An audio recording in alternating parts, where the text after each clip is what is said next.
ئەم زەویانە لە ساڵی 2014 بەسەر ڕۆژنامەنووساندا دابەشکران، بەڵام نەک خزمەتگوزاریان بۆ نەچوو، بەڵکو حکومەت ڕێگەی نەدا بکرێن بە خانوو.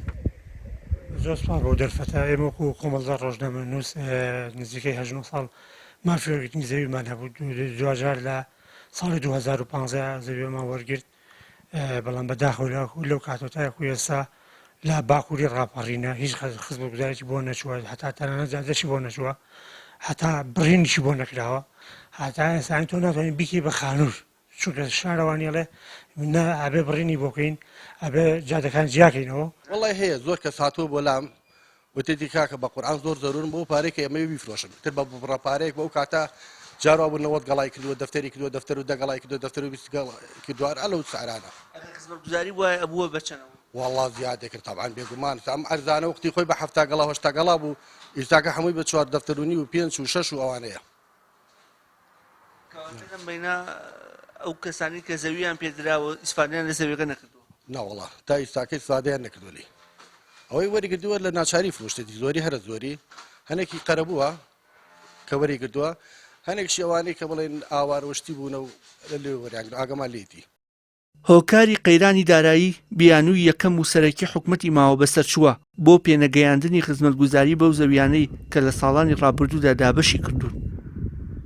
دیارە معلومی جەنابتانە لە ساڵی 2014ەوە بە تایبەت تا ئەمڕۆ ئەوەی نەشێ فەرمانبەران بەدەستی حکوومەتی هەرێمی کوردستان پێیان کراوە بینیوانە و بە تایبەتیش ئەم کابینەی حکوومەتە کە تقریبان 5 ساڵ تەمەنی تێپەڕێت. ئێستا معلومی جەنابتانە بە پێی کۆتا ڕاگەیاندنی سەرۆکاتی هەرێم 2 مانگی ماوە بۆ هەڵبژاردن.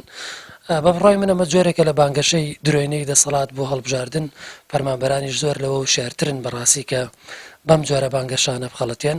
ڕاندێکی تری ئەم بابەتە لە ڕابردووە وەک معلومی جەنابتانە زەوی دابەشکرا بەسەر فەرمانبەرانە.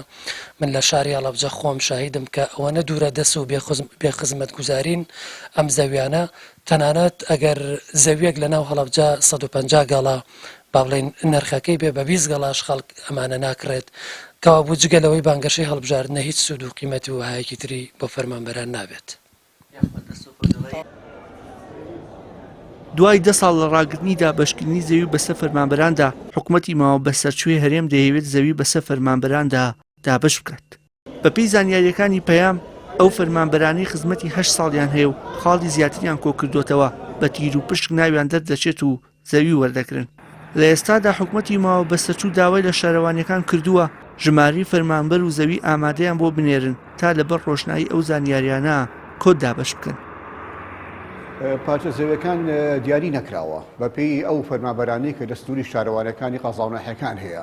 بۆ نمونە هەر شارەوانیەک خود فەرمانبەری شارەوانیە پەروەردەیە هەچ دائیرەیەکی هەبێ، فەرمانبەرەکان ژمارەکان کۆکرێتەوە دەرێ بۆ وەزارەتی شارەوانی ئەڵێن لە سنووری پڵان شارەوانی ئەوەنە فەرمانبەر هەیە، بەڵام ئەوەنە زەویمان هەیە. جاری وایە زەویەکان بەش ناکەوە، فەرمانبەرەکان هەڵەسن بە ئیتقاکردنی پارچە زەویەکانی تر لە ناو سنووری شارەوانەکانە لە دەروی سنووری شارەوانەکانی دەوروبەرە.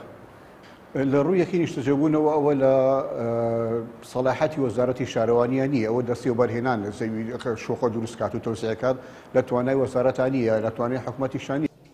لە سەردەمی دوو ئیدارەی زەوی بەسەر فەرمانبەران دابەشکرا، بەڵام دواتر کاری پێ نەکرا. لە پاشان فەرمانبەری دیکە زەویان بەسەردا دابەشکرا، بەڵام بەهۆی نەبوونی خزمەتگوزاری تا ئێستا نەیانتوانیوە سوودی لێ ببینن و سەرۆکایەتی گشتی شارەوانی سلێمانیش دەڵێ باشی و خراپی زەویەکان کەوتۆتەوە سەر چانسی فەرمانبەرەکە. وشار محەممەد، کەناڵی ئاسمانی پەیام، سلێمانی.